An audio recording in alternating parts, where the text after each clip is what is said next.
las 5 causas de la pobreza. Sé bienvenido a tu canal Megaforo. Iniciamos. Buenos días amigos. Hoy les tengo las 5 causas de la pobreza. Son causas, no son síntomas, aclaro.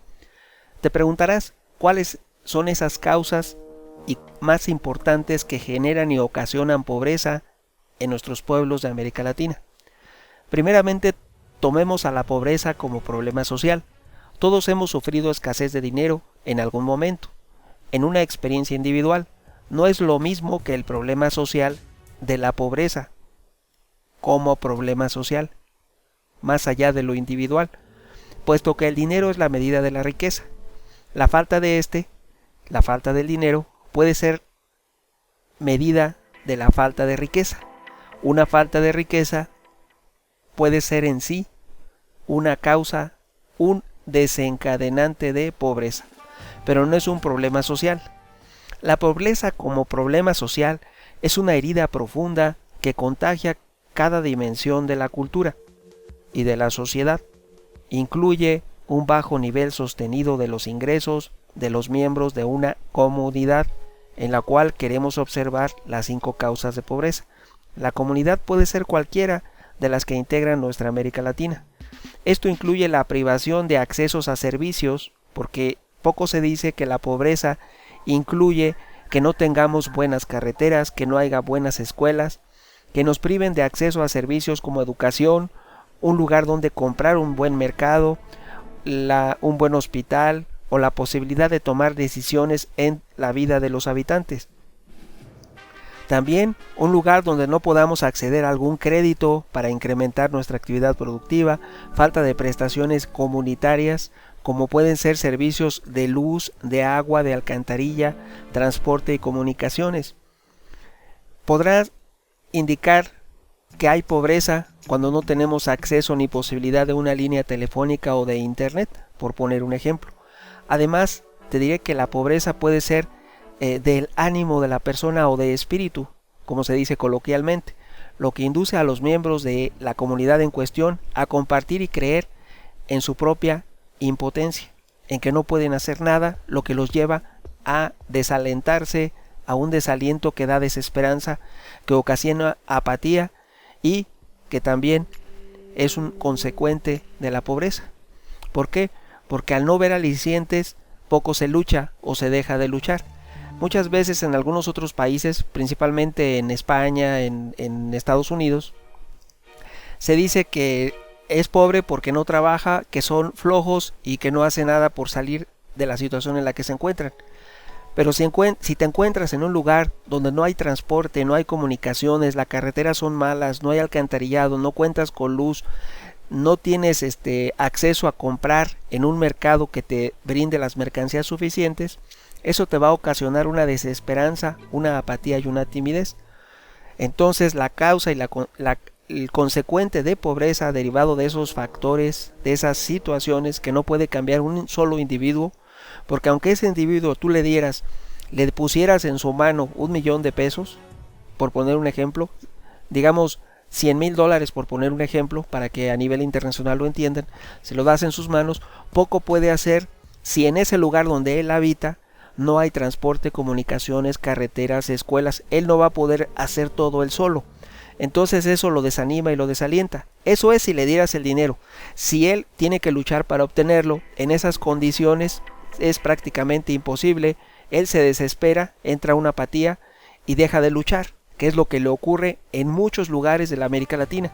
Los habitantes ya dejan de luchar porque no hay un aliciente y es imposible que un solo individuo, incluso grupos de individuos, puedan cambiar esa situación si no viene desde los gobiernos. La construcción de carreteras, de transporte y de comunicaciones es obligación de los gobiernos, y si no los tenemos de calidad, es imposible salir de la pobreza, porque no puedes vender tus mercancías sin carreteras, no te puedes comunicar con los clientes si no hay internet y comunicaciones, si no hay terminal punto de venta. Se está promoviendo a nivel Latinoamérica lo que se le llama la inclusión digital monetaria, que todas las personas puedan tener una tarjeta de débito con la que puedan realizar sus pagos. Eso se está promoviendo a nivel América Latina, pero eso se contradice en los hechos con las excusas sobre los habitantes que son pobres. Ellos, personas o grupos de personas, poco pueden hacer si el gobierno no brinda las posibilidades de que esos servicios sean accesibles. Así que la accesibilidad de los servicios y la disponibilidad de los recursos es obligación y es, digamos, culpa de la mayoría de los gobiernos de América Latina por, digamos, corrupción. La pobreza y especialmente los factores que contribuyen a su existencia, por ello, por la totalidad de los factores, son un problema de nuestras sociedades de América Latina. O sea, la solución también va a venir dada de parte de esas sociedades que deben presionar de una mejor manera a los gobiernos locales y al gobierno nacional de los respectivos países. Así te diré que una simple transferencia de fondos, incluso si es para víctimas de pobreza, no pueden reducirla ni la pueden eliminar. ¿Por qué? Porque no cuentan con carreteras, comunicaciones e infraestructura. No hay nada que respalde una actividad productiva. Las actividades productivas que generan riqueza tienen que estar respaldadas porque el gobierno nos ponga una buena carretera para que podamos llevar y traer las mercancías a tiempo. Tiene que haber un buen sistema de comunicación, no como las redes de algunos países de América Latina que no llegan ni a 1 megabyte. Si estamos hablando de un internet a una velocidad de kilobytes, eso es una pobreza generada y ocasionada por la deficiencia de los servicios públicos. Ahora, el Estado puede concesionar esos servicios públicos, pero la obligación del Estado es ver que esa concesión funcione adecuadamente. Si el Estado concesiona la generación de electricidad, es culpa y obligación del Estado que la electricidad sea de calidad, que no suba y baje el voltaje, que sea de calidad, que llegue a todos los rincones de esa población y que los precios no sean elevados, que tengan un estándar y un tope, que sí obtenga una utilidad, pero que ésta no se preste a un lucro excesivo. Estando en esos tenores y en esa situación, el Estado debe garantizar las condiciones para que se genere la riqueza. Ahora, si vamos a las causas de la pobreza de manera como antecedente, de manera histórico, te diré que un factor y una causa no son exactamente iguales, no es lo mismo. Una causa es algo que contribuye al origen del problema. El problema es la pobreza. Bueno, ¿qué causa lo contribuye a ello? La falta de infraestructura de parte de los gobiernos. Como la pobreza, mientras que un factor puede ser algo que contribuye a la perpetuación cuando ya existe. Ahora veamos, ya tenemos una comunidad pobre, ya son pobres en un lugar. Si de manera reiterada les privamos de condiciones, si el gobierno priva a esa comunidad de las condiciones necesarias para que desarrolle su actividad productiva, entonces ya no es una causa, ya es un factor. La causa es cuando sucede una o dos veces, y el factor es cuando se reitera a lo largo del tiempo. Si a lo largo del tiempo pasan y pasan los años, y el gobierno no construye la carretera, no construye el puente, no da facilidades de comunicaciones y no auxilia a los habitantes al brindar servicios públicos de calidad, entonces ya no es una causa, ya es el factor. En sí, ya es como cuando vas a hacer un negocio, ya el socio de la pobreza es el propio gobierno quien es el culpable. Y muchas veces no lo acusamos, nada más decimos que los políticos, en su mayoría dicen, supuestamente, todos roban, lo cual es inexacto, pero perpetuado en el tiempo ya es un factor. Uno de tantos factores puede ser ese, la mala voluntad de la clase política para con sus gobernados. ¿Cómo pueden cambiar las cosas cuando se brinden servicios públicos de calidad? Ahora, si vemos que la pobreza a escala mundial tiene muchas causas históricas, el colonialismo, la esclavitud, la guerra y las invasiones, existe una gran diferencia entre estas causas y lo que llamamos factores que mantienen las condiciones de esa misma pobreza que tanto se critica y tanto se observa. La diferencia reside en lo que podemos hacer hoy con respecto a esas personas que se encuentran en esa situación. Primeramente, tenemos que reconocer que es obligación del gobierno sacar a su población de la pobreza. A ningún gobierno le conviene que haya tantos pobres que no paguen impuestos. Si los ayudas a salir de la pobreza, van a pagar más impuestos y como gobierno vas a tener más recursos, podrás mejorar la infraestructura a una mejor calidad y podrás ofrecer mejores sueldos simplemente justificados y en la medida de lo posible a la propia burocracia. Lo que ocurre en América Latina es lo contrario. Los elevados onerosos como en México, pongamos el ejemplo de México, donde los sueldos son los más altos del mundo en todo lo que te puedas encontrar, con prestaciones absurdas en el caso de los maestros de la SEP que tienen hasta 25 bonos al año. 25, lo oíste bien, y lo puedes solicitar en base a la página de acceso a la información pública si tienes duda de lo que te estoy comentando, para que lo puedas aclarar. Ahora bien, el tener más de 2 plazas, una persona no las puede trabajar, pero se dan casos, se dice, supuestamente, dentro de la burocracia mexicana, que hay personas que trabajan hasta en 5 lugares diferentes y cobran diferentes sueldos. A eso se le llama aviadores, que no justifican el gasto que se realiza en nómina respecto a ellos. Las personas que sí generan riqueza y que pagan impuestos, esos impuestos están mal aplicados definitivamente a lo largo y ancho de América Latina.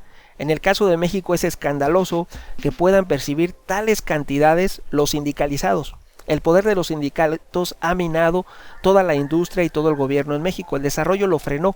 México perdió sus ferrocarriles debido a su sindicato.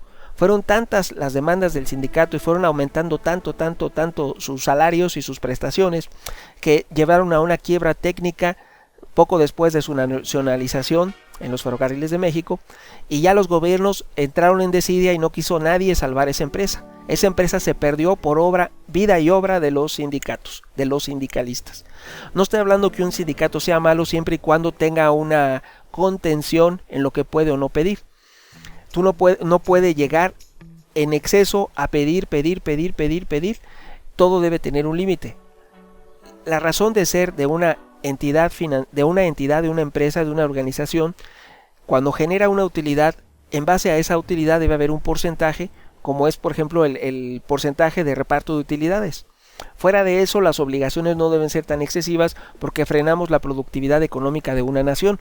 Te puse de ejemplo el estado de lo que ocurrió con los ferrocarriles nacionales de México, pero también tenemos otros ejemplos donde los trabajadores hicieron una huelga y llevaron, por ejemplo, en el sector de autobuses a la empresa más famosa que conectaba todos los destinos en México. Les hablo de 3 Estrellas de Oro. El sindicato hizo una huelga, elevó sus peticiones y la empresa se quebró y quedó para ellos. Pero lo que quedó de la empresa, que al final de cuentas el Estado les regaló la empresa a los trabajadores, no quedó ni un quinto para los socios, ellos perdieron todo, pero aún así ya no pudo rescatarse porque ya había entrado en una quiebra técnica y eran tan voraces los trabajadores que ni aún ellos trabajándola, ellos ya como socios, como dueños, no pudieron rescatarla y hoy en día no existe la empresa de autobuses 3 Estrellas de Oro en México. Ese es otro ejemplo. Te puedo dar el ejemplo de la empresa Jarritos, que también la quebraron los trabajadores. Te puedo dar otro ejemplo de la empresa Boeing, que los trabajadores se la quitaron a los propietarios. Entonces se ha hecho una especie de chantaje a lo largo de los años y ha frenado la productividad de México. Los líderes de los sindicatos empiezan a actuar como socios y como altos ejecutivos de las empresas a las que ellos sirven, porque ellos son los empleados. Aquí no quiero yo polemizar respecto a que hay los sacrosantos propietarios, no, tampoco. El propietario tiene una obligación y una responsabilidad social que debe cumplir y debe estar contenida también, porque la obligación no va más allá de lo posible. Cuando tú compras un artículo, la obligación termina cuando pagas el precio del artículo y tú sabrás qué haces con la camisa que te acabas de comprar, con los zapatos que te acabas de comprar o con el auto. Ya cuando es tuyo como propietario, tú dispondrás libremente de él.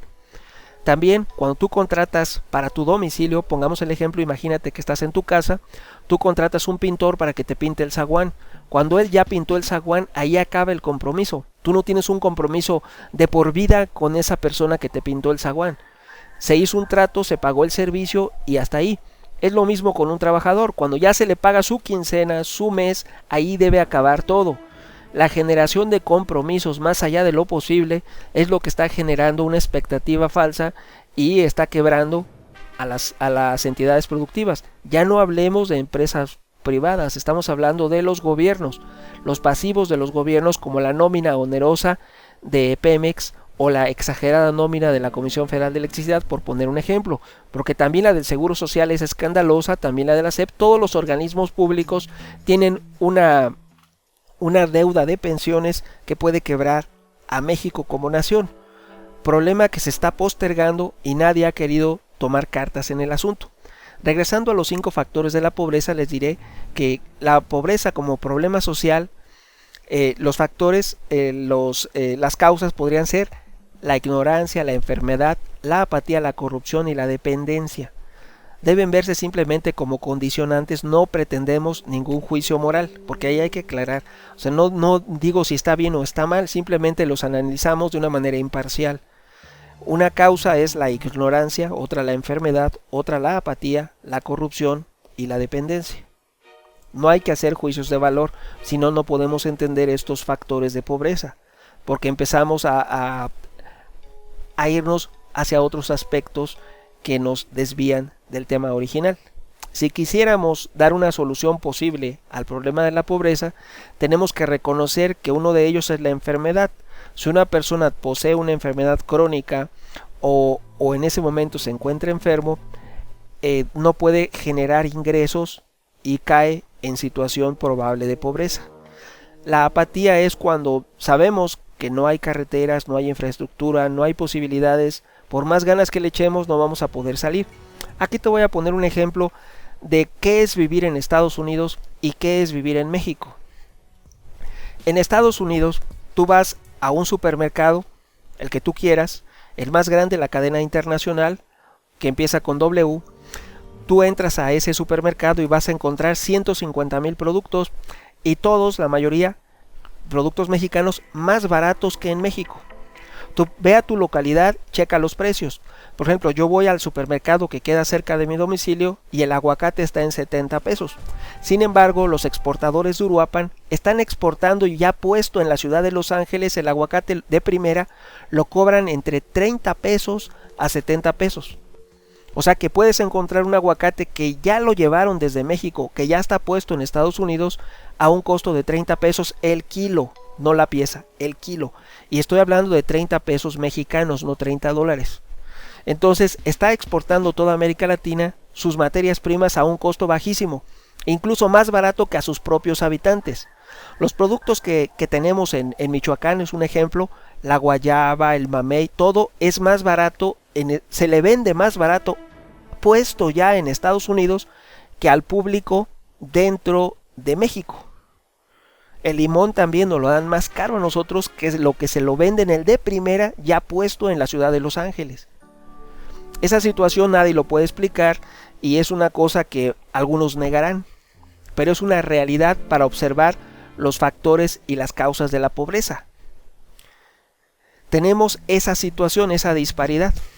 Si tú vas a poner un negocio en México, aquí te van a poner muchos requisitos, en Estados Unidos no. Allá cualquier persona puede llegar y puede sacar un vehículo sin que pague impuestos porque no se cobran los impuestos que cobramos aquí en México.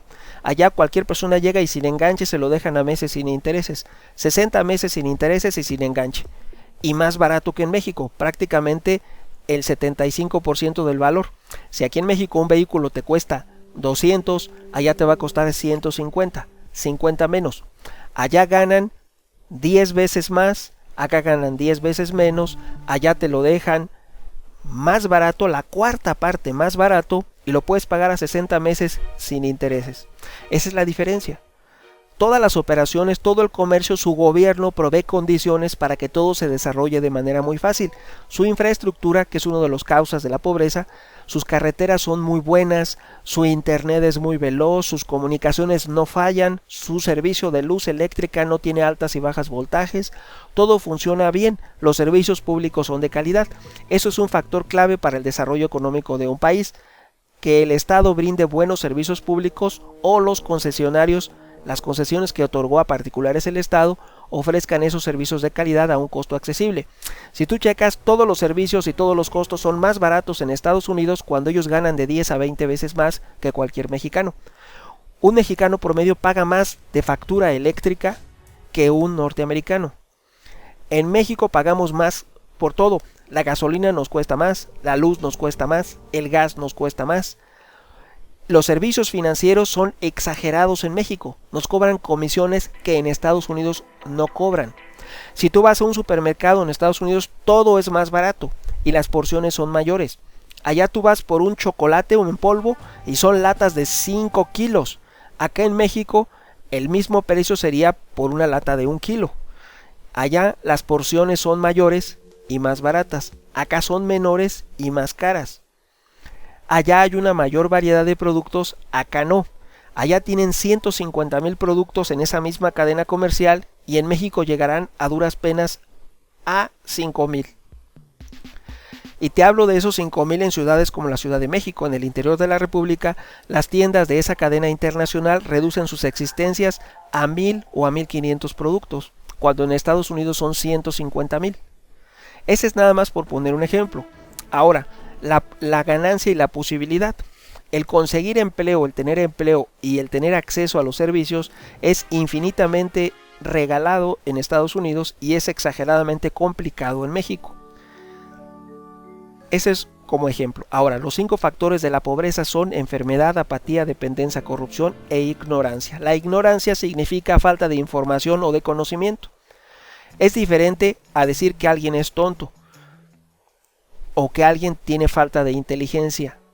Aquí estamos hablando a simplemente falta de información o de conocimientos. Cuando una persona no tuvo la oportunidad de terminar su secundaria, como ocurre en la mayoría de México, aquí hay que aclarar algo. Las personas mayores de 40 en México, el 90% no tienen ni la primaria terminada. Las nuevas generaciones sí tienen mayores estudios, pero nos encontramos al problema de que la mayoría de los desempleados son personas sobrecalificadas. Hay casi 1,000,000 de personas con licenciatura y grado superior que no tienen trabajo en México. Sin embargo, el desempleo en personas que no tienen preparación con secundaria, primaria, es prácticamente inexistente. La falta de empleo es para los que estudiaron en México. Entonces no podemos decir que como era antes, ¿quieres progresar? Estudia. No, ahora en México estudias y te enfrentas al desempleo. Pero aún así la ignorancia es uno de los factores de la pobreza porque nos evita diseñar nuevas formas de generar negocio, nuevas formas de generar riqueza. Ese conocimiento y esa información serían útiles para generar una riqueza y la posibilidad de salir adelante. También aquí habría que determinar qué información es la que nos hace falta para que haya un acceso a esa información que hace falta y de esta manera la ignorancia no sea un factor de pobreza. Otro factor es la enfermedad. Cuando una comunidad tiene una alta tasa de enfermedad, que puede ser porque la calidad del agua no es adecuada y ocasiona enfermedades gastrointestinales, es lo que ocurre principalmente en toda América Latina. La principal causa de enfermedad son enfermedades del estómago ocasionadas por una agua insalubre, una agua que no tiene calidad. Las redes públicas nos brindan un agua de baja calidad, que tiene microorganismos y que incluso en algunas otras cosas tiene otros componentes que ocasionan enfermedades. Esa tasa de enfermedad elevada ocasiona que la persona no pueda acudir a su trabajo y sea despedido, y si tiene un negocio no lo puede abrir, no puede estar al pendiente porque se enferma. Aparte de que ocasiona miseria, aflicción y puede ocasionar el fallecimiento de alguna persona derivado de la misma enfermedad como factor desencadenante, te diré que la enfermedad es uno de los aspectos generadores de pobreza en América Latina. Aquí se debe a la falta de una infraestructura adecuada. La red de agua potable es responsabilidad de los estados y si la concesiona es su obligación supervisar esa concesión y que los precios sean accesibles. Ahora bien, nadie puede vivir sin agua. El agua debe ser garantizado como un derecho humano.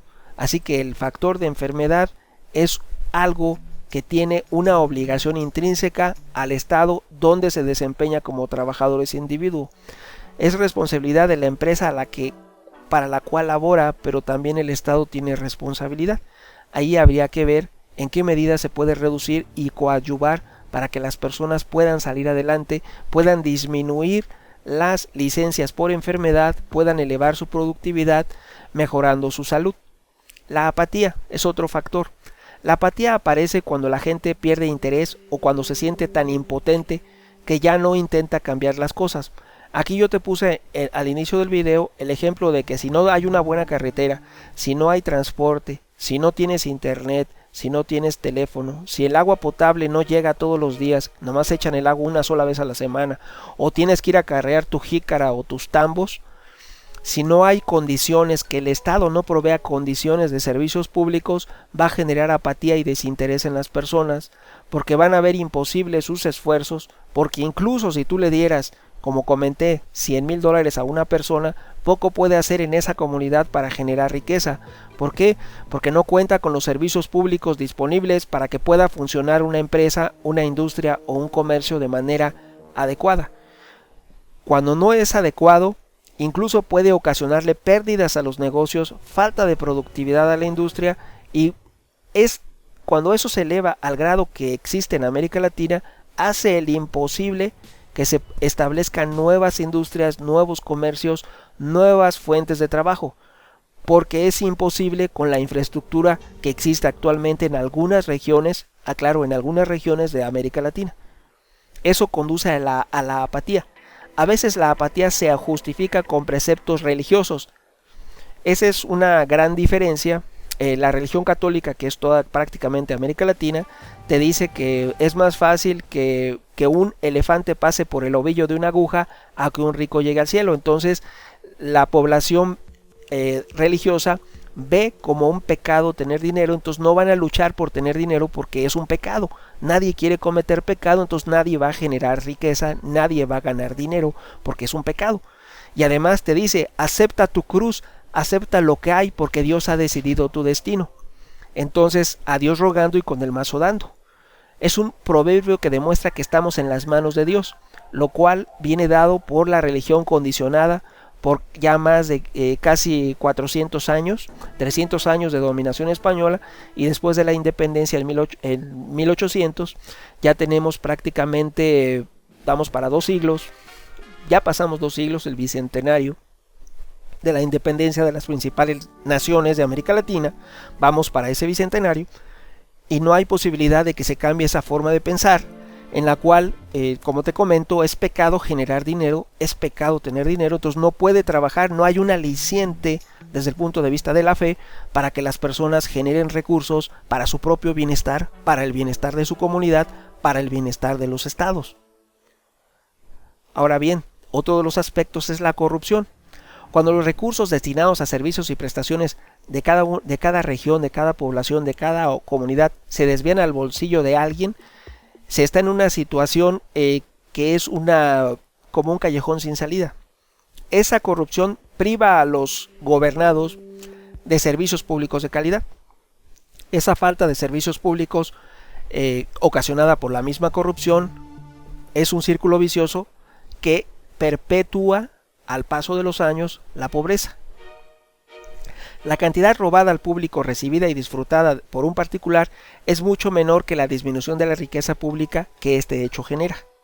Ahora bien, la suma del dinero malversado o expoliada no corresponde a la disminución de la riqueza de la comunidad.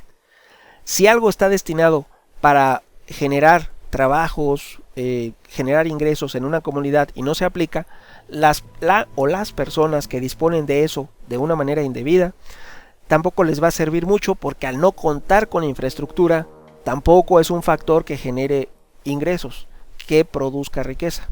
Todo debe de ir de la mano para que las condiciones se den, y para que se den las condiciones debe disminuirse la corrupción.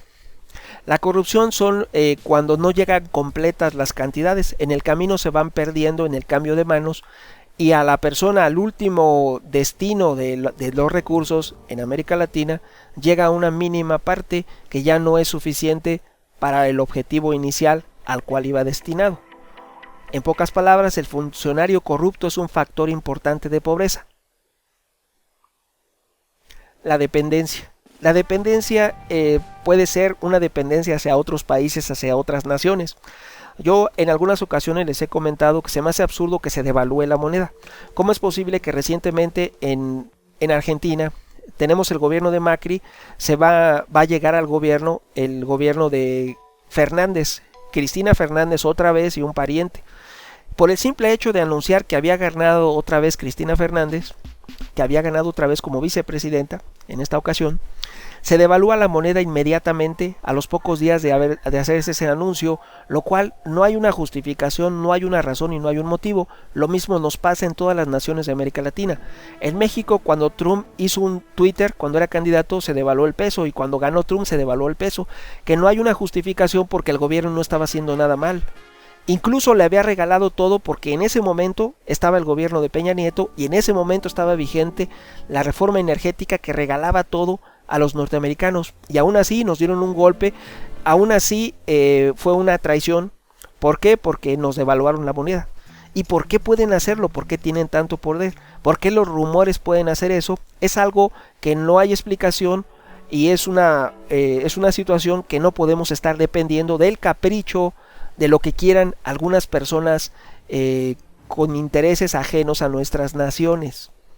Esa dependencia del sistema, de la manipulación que hacen en Nueva York del sistema financiero, no debe ser tal, debe reducirse si queremos salvar a nuestros países.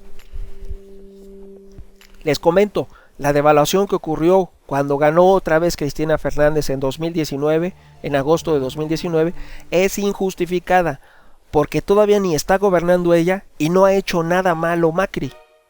No hay ninguna causa, incluso les acaba de dar un préstamo el Fondo Monetario.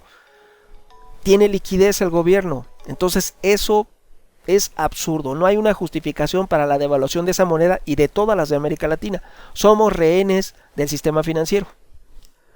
Existe también la actitud y la creencia de que una persona o un grupo es tan pobre, tan desvalido, que no puede ayudarse a sí misma y que necesita depender de la asistencia exterior, y bajo ese pretexto se otorgan programas sociales regalando dinero sin ton ni son.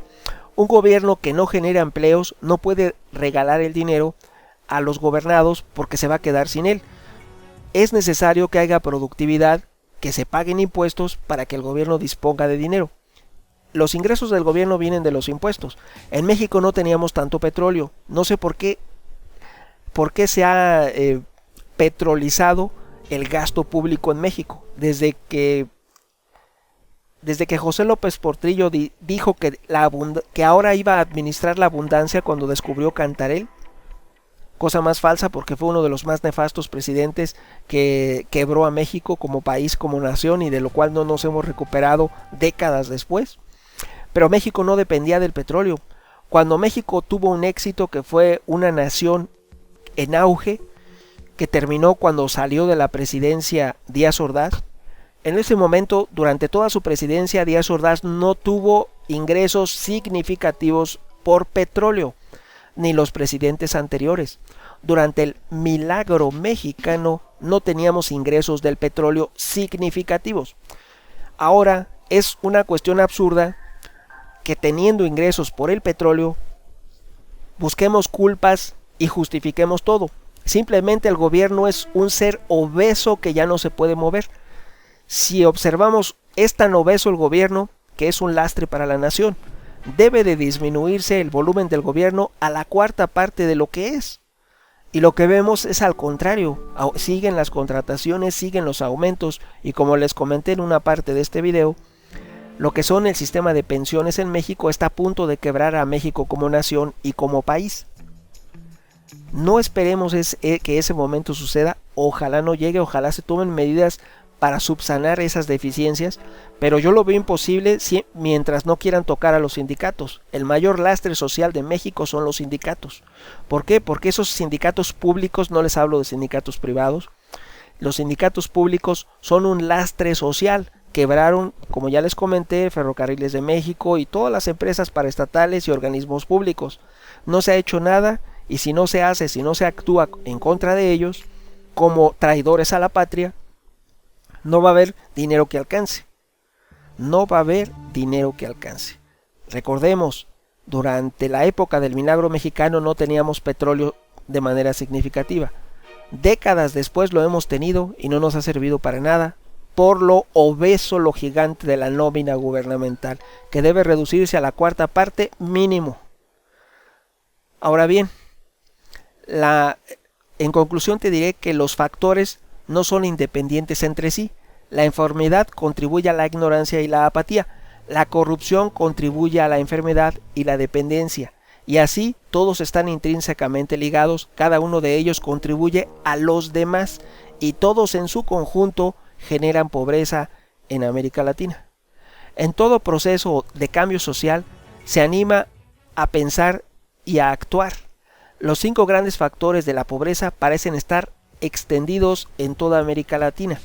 No hay que desesperarse, soluciones existen, pero es necesario que alguien tome la iniciativa de aplicarlas, a pesar del costo político y social que esto pueda implicar en un inicio, porque son medidas radicales que no le pueden gustar a algunos. Por ejemplo, en el caso de los sindicatos, son intereses tan grandes que ahí sería como una lucha a la cual sería muy difícil implementar, pero es necesario hacerlo, y cuanto antes sería mejor. Los 5 grandes factores de la pobreza son, recordemos, la ignorancia, la enfermedad, la corrupción, la apatía y la dependencia. Todos son intrínsecamente ligados, como una bolita que se le da a cada quien. Para el problema social de la pobreza existe solución social de suprimir esos factores de pobreza, pero se necesita voluntad desde los gobiernos para poder implementarlos y una cooperación de la sociedad a la cual se van a aplicar. Si hay oposición, como en el caso de una presa en la cual ya se invirtieron 27,000 millones de pesos y 150 personas se oponen en 3 comunidades que porque se van a inundar unas tierras, eso es una cuestión absurda. Una presa que va a beneficiar a ciudades, una de las ciudades más grandes de México, como es la metrópoli de Guadalajara, entre otras, no puede estar supeditada a 150 personas que porque se van a inundar sus casas. Ahí es donde sí la cuestión de utilidad pública el interés público debe ir sobre los intereses de una minoría. La mayoría reclama agua. La minoría debe supeditarse al interés de millones de personas que necesitan esa agua para generar riqueza, mejorar las condiciones de vida y ser un factor desencadenante de progreso en nuestra nación. Situaciones como esa hay por toda la República Mexicana, los cuales no se están atendiendo y no se les pone atención de parte de gobiernos que llegan y gobiernos que se van. Si no se atañen los problemas que generan esa pobreza, nunca va a disminuir. Esperemos se tomen acciones y se empiece, los nuevos y los actuales gobiernos se apliquen en ello. Opiniones habrá muchas. ¿Tú qué piensas? Tu amigo Megóforo. Hasta pronto, amigos.